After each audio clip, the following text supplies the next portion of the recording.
DJ Guddu राज Hema recording studio Medni चौकी लखीसराय। ससुरा में जाके गइल बदली रे होना नहीं करतिया कजली रे होना नहीं करतिया कजली।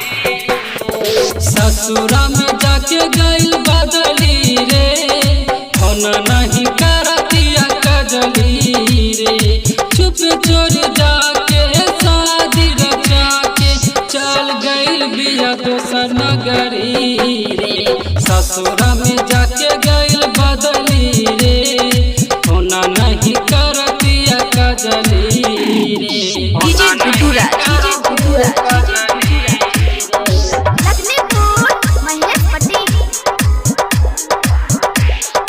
झर झर आंसू मोरा अखिया से बरसे मिले खातिर दिल हमर करेला तरसे। झर झर आंसू मोरा अखिया से बरसे मिले खातिर दिल हमर करेला तरसे। मन कर लगले हम फसरी रे होना नहीं करतिया कजली रे होना नहीं करतिया कजली।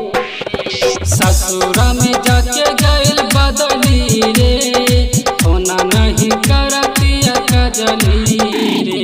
डीजे गुड्डू राज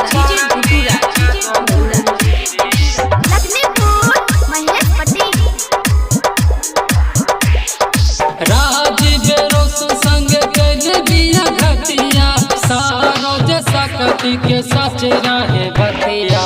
राजीव रोशन संग गइल बिया घटिया पंकज अकेला के सच रहे बतिया। केकरा संग खेलबाब पबदी रे होना नहीं करतिया कजली रे होना नहीं करतिया कजली।